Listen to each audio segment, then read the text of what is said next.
Em 17 de novembro de 2008, o mundo dos games vivenciava o lançamento de mais um jogo com temática de apocalipse zumbi. Em meio a uma crescente onda de interesse na temática, em que alguns jogos de peso do gênero já vinham sendo lançados, e até mesmo Hollywood reimaginava alguns filmes e trabalhava em outros novos, a desenvolvedora Valve surge com uma proposta diferenciada, um FPS cooperativo ambientado em um mundo caótico, dominado por criaturas bizarras com características grotescas, muito sangue e um ritmo de jogo totalmente frenético.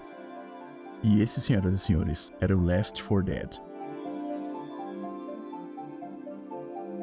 A Valve já era uma desenvolvedora consagrada no mundo dos games de PC, pois já tinha feito vários lançamentos de peso, como Half-Life 1 e 2, Portal, Team Fortress e, claro, o eterno clássico das lan houses Counter-Strike.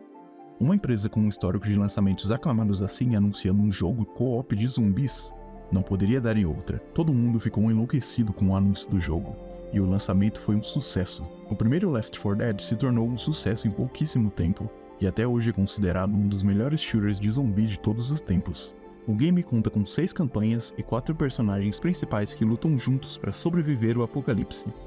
Os sobreviventes são Bill, um veterano da guerra do Vietnã que antes do apocalipse já estava acostumado com o caos do mundo devido às suas experiências na guerra, Zoe, uma jovem universitária que vivia uma vida comum. Existem teorias de que ela possuía uma relação bem próxima de seu pai, que era policial, o que explica ela saber se defender e manusear armas. Louis, que costumava trabalhar no escritório como analista de TI antes do surto de zumbis. Nada disso explica ele saber atirar, mas tudo bem, né? Hey man, that's not cool! E Francis, membro de uma gangue de motoqueiros que estava acostumado a se envolver em confusões, brigas e tiroteios no passado. O jogo se passa nos Estados Unidos, em várias localizações fictícias dentro do estado da Pensilvânia. Ele começa com campanha sem misericórdia, em uma cidade urbana fictícia incluindo ruas, apartamentos, esgotos e terminando em um hospital, seguindo para a Contagem de Corpos, onde são explorados ambientes rurais e pequenas vilas, levando os sobreviventes a atravessarem estradas e florestas até uma evacuação de barco, o que nos leva até Aeromorto. Campanha ambientada em um aeroporto e seus arredores, passando por bairros e terminando em uma pista de decolagem. E então, os sobreviventes passam pela colheita de sangue, que são áreas rurais, com florestas densas, fazendas e um resgate militar no final. Também existem campanhas de DLC, como Rota de Colisão, que cronologicamente se passa entre Sem Misericórdia e Contagem de Corpos, e a campanha Último Confronto, que é ambientada numa área costeira com um farol, e é basicamente a última campanha do game antes do ato final, que vem no segundo jogo com O Sacrifício. Mas eu falo um pouco mais sobre essa campanha depois. Cada campanha do jogo tem cerca de 1h30 a 2 horas de gameplay, apesar de variarem com base no estilo de jogo e a dificuldade imposta pelo AI Director, uma ferramenta desenvolvida pela Valve que foi revolucionária na época. Ela permite que o jogo consiga alterar a quantidade de inimigos e o nível de desafio das fases em tempo real, de acordo com o desempenho do jogador. Não podemos falar de Left 4 Dead sem mencionar o principal, os inimigos do jogo. O game conta com uma variedade de inimigos entre infectados comuns e especiais.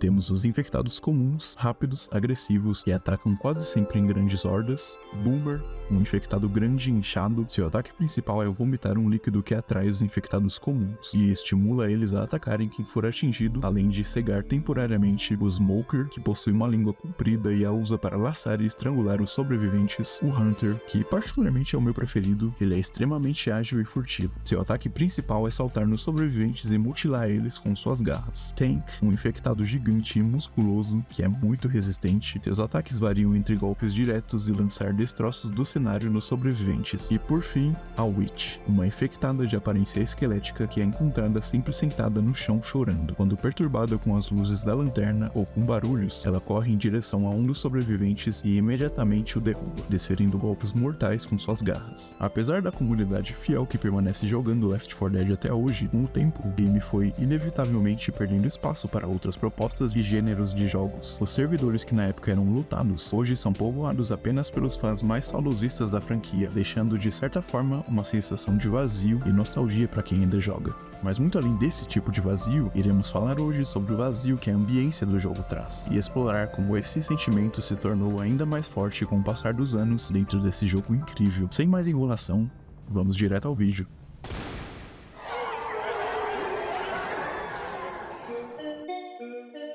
Imagine um mundo onde a humanidade desapareceu quase por completo. Os gritos, as corridas desesperadas e o medo constante de uma horda de infectados não existem mais.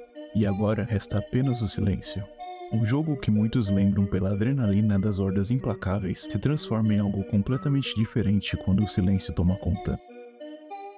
Cada esquina, cada sala vazia nos faz refletir sobre a ausência, não apenas a ausência de vida, mas de qualquer tipo de movimento. É como se o tempo tivesse parado. O vazio é tanto que nos remete aos espaços liminares, um conceito que já abordei em vídeo aqui no canal. Os locais de transição entre o familiar e o desconhecido, onde tudo parece estar fora de lugar, mas ao mesmo tempo estranhamente familiar. Os jogos da Valve têm uma coisa difícil de explicar. Algo nos universos que eles criam sempre nos puxa de volta, e ao mesmo tempo nos deixa com uma sensação estranha, uma mistura de nostalgia, mas também de vazio. Eles têm um jeito único de nos fazer sentir sozinhos. No Left 4 Dead, essa sensação se amplia quando removemos todos os inimigos e bots do cenário. Caminhar por cidades desertas, por corredores abandonados, sem ninguém para conversar, ninguém para compartilhar o fardo, somente o jogador, sozinho com seus pensamentos. Isso cria uma sensação de solidão que ecoa mesmo depois que desligamos o jogo. Não é apenas o silêncio, é o que ele deixa para trás. A ausência de inimigos não tira o terror de Left 4 Dead. Na verdade, ela o amplifica ainda mais. A ausência de qualquer ameaça tangível deixa espaço para outro tipo de medo, o medo do vazio,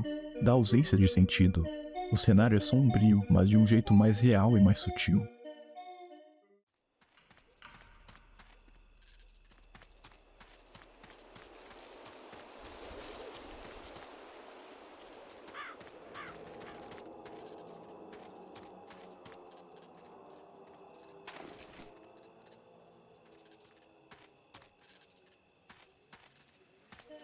O que antes parecia ser uma corrida contra o tempo, agora se transforma em uma caminhada sem fim em direção ao nada. As ambientações são parte crucial para a atmosfera do jogo. Nos cenários urbanos, normalmente, o caos domina, com hordas surgindo a cada esquina, o som de sirenes, tiros e gritos criando uma tensão constante. Mas sem inimigos, a cidade se transforma, as ruas ficam desertas, os carros abandonados e as luzes piscando nos postes, ocasionalmente projetando sombras. Os ambientes urbanos, com seus prédios caindo aos pedaços e ruas vazias, evocam uma nostalgia que é difícil de descrever. Eles nos lembram de que essas cidades foram, um dia, cheias de vida, mas agora estão congeladas no tempo.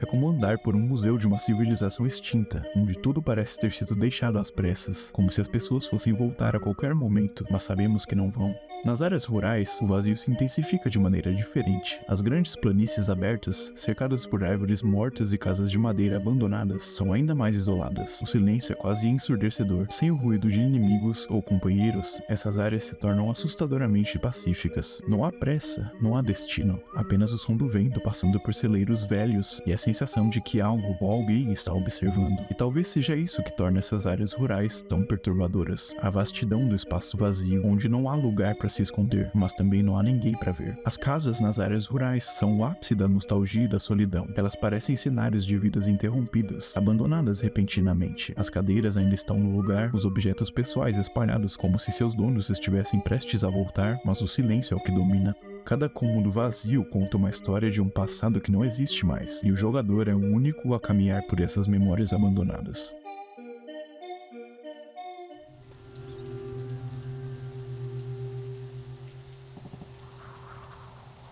Station's just up the street.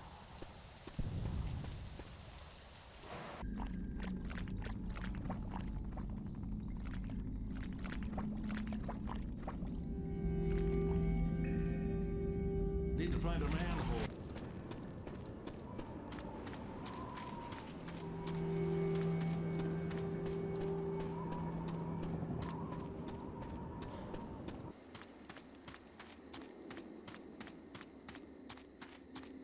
Better safe than sorry. Better safe than sorry. It's been an hour. What do you mean? Seja nas ruas desertas de uma cidade em ruínas ou nos campos vazios de uma área rural abandonada, o Left 4 Dead tem um trabalho de ambientação tão bem feito que nos transporta para uma realidade pós-apocalíptica que vai além dos infectados.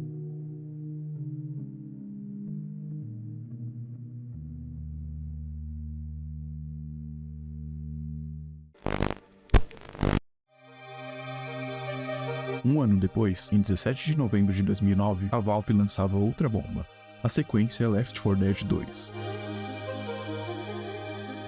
Se mantendo nos mesmos moldes do primeiro game, o Left 4 Dead 2 contava com uma série de novidades, desde novas armas de fogo, a introdução de armas de combate corpo a corpo e até mesmo novos itens de cura, dentre muitas outras novidades. Desta vez, ambientado entre diversos estados do sul dos Estados Unidos, o jogo contava com 8 campanhas e, novamente, 4 sobreviventes jogáveis. O game começa com a campanha Shopping da Morte, onde os sobreviventes começam em um hotel e atravessam as ruas de Savannah, na Geórgia, até chegarem em um shopping center, e então tentam escapar da cidade em um carro encontrado no próprio shopping, o que leva os sobreviventes até a passagem, campanha de DLC na qual os sobreviventes se encontram com os personagens do primeiro jogo em uma cidade parcialmente inundada, com áreas urbanas e uma ponte levadiça no final, e então chegam no Parque Sombrio. Agora, no estado da Louisiana, eles atravessam um parque de diversões decadente, passando por montanhas russas e áreas de espetáculo, finalizando em um resgate por helicóptero no show final do parque. Essa campanha é possivelmente a que contém os espaços liminares de níveis mais elevados. A sensação de nostalgia sentida ao caminhar pelo parque é simplesmente indescritível. Com a fuga do parque de diversões, os sobreviventes vão parar na Febre do Pântano, onde enfrentam um ambiente pantanoso com pouca visibilidade,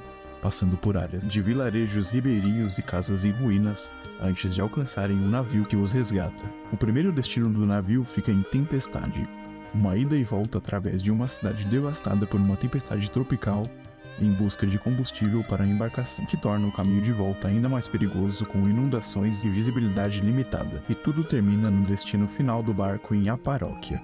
A campanha final ocorre em uma cidade urbana com ruas em ruínas e um ambiente de evacuação militar. Os sobreviventes tentam atravessar a cidade para chegar à evacuação em uma ponte suspensa. Além de A Passagem, outra campanha de DLC é O Sacrifício, campanha na qual voltamos a controlar os sobreviventes do primeiro jogo, e é a que finaliza oficialmente todo o arco deles. Ela acompanha a trajetória deles enquanto tentam atravessar uma área industrial, passando por guindastes e um ambiente portuário, até chegar em uma ponte, onde Bill se sacrifica enfrentando vários tanques para que o resto da equipe consiga escapar. Por último, temos a campanha adicional Córregos Gelados, que foi criada pela comunidade e adicionada ao jogo pela própria Valve.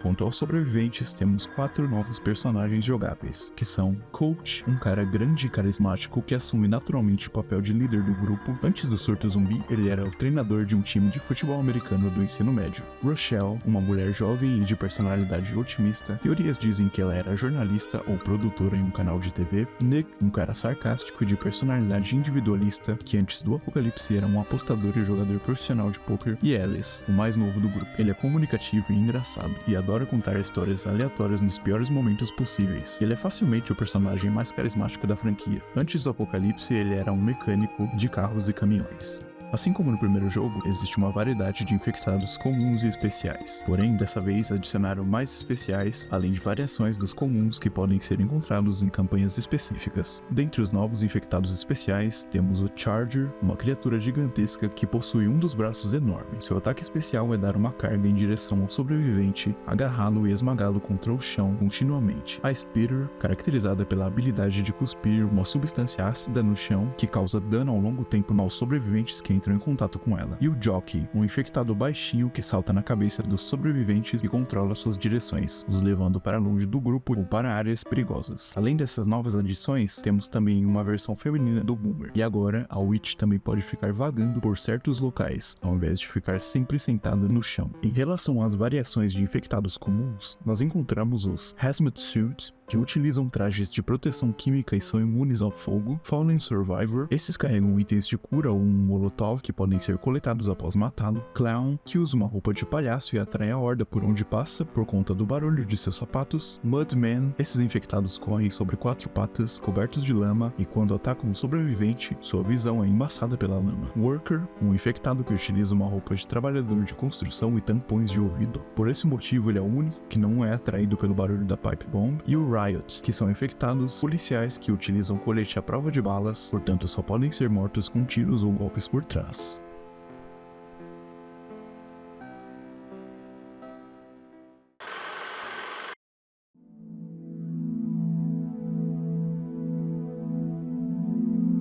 Em Left 4 Dead 2, o vazio do jogo está ainda mais ligado com o conceito dos espaços liminares e a sensação de nostalgia do que com o terror de estar sozinho em um mundo escuro e abandonado. Muitos dos mapas do jogo evocam essa sensação: paredes desbotadas, luzes piscando e uma ausência de vida. tudo ecoa a atmosfera das Backrooms. Com uma variação maior de ambientes e biomas, em comparação com o primeiro jogo, essas sensações de nostalgia e familiaridade se amplificam muito. No terceiro mapa da campanha Shopping da Morte, o próprio shopping é um bom exemplo. Geralmente, ele seria um espaço repleto de pessoas, sons, conversas e movimento. Mas aqui, tudo está congelado no tempo. Os corredores são vastos, silenciosos. Os espaços entre as lojas parecem se estender para sempre. Não há vida, apenas o vazio, onde o familiar se torna inquietante. Também é indispensável mencionar o design do hotel onde os sobreviventes começam no primeiro mapa da campanha. Em alguns momentos, ele até mesmo lembra algumas das fotos mais famosas de espaços liminares, por conta da coloração das paredes e dos corredores vazios e nostálgicos. Outro exemplo é a campanha Tempestade. Nós percorremos uma pequena cidade durante uma forte chuva. O cenário deveria parecer acolhedor, um típico subúrbio americano, mas algo parece muito errado. O silêncio, quebrado apenas pela chuva e o vento, transforma as casas e ruas comuns em lugares completamente desolados. Não há sinais de vida, apenas uma sensação de abandono. Em A Paróquia, a ponte de evacuação, que normalmente é um símbolo de segurança e fuga, fica completamente vazia. A vastidão do espaço e a ausência de seres vivos ou mortos criam uma dissonância. Esse é o mesmo sentimento que os espaços liminares nos dão. A ideia de estar em um local familiar, mas de uma forma distorcida e errada. No final das contas, acho que o que mais pega nessa campanha é que o tempo todo passamos por uma cidade que aparentava ser sempre alegre e cheia de vida.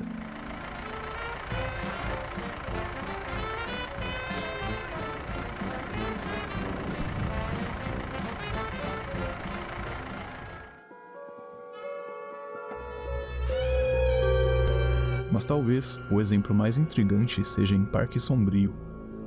Um parque de diversões deveria ser um lugar vibrante, repleto de risos, luzes e sons. Mas aqui está tudo vazio, um espaço perdido no tempo. A roda gigante parada, os brinquedos sem movimento, as luzes que ainda brilham, mas para ninguém. A gente caminha por essas atrações desertas, com a sensação de que algo está nos observando, mas não há ninguém ali. Fora o fato perturbador de imaginar que as crianças que um dia estiveram ali, brincando, provavelmente se tornaram infectados, ou até coisa pior. É o ápice do desconforto de um espaço liminar, e sem dúvidas, uma das campanhas mais geniais e com as melhores ambientações de toda a franquia.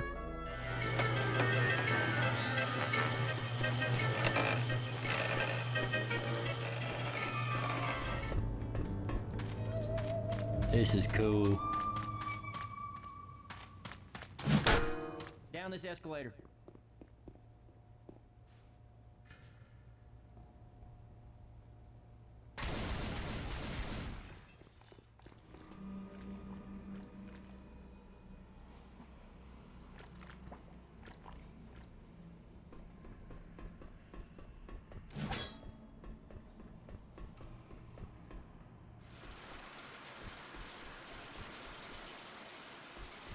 Down there.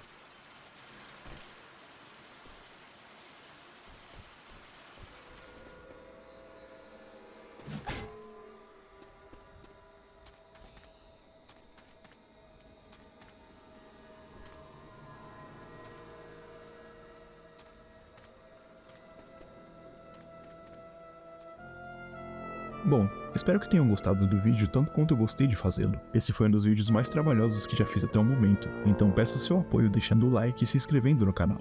Fique à vontade para me sugerir temas para vídeos futuros. Muito obrigado pela sua companhia e até o próximo vídeo.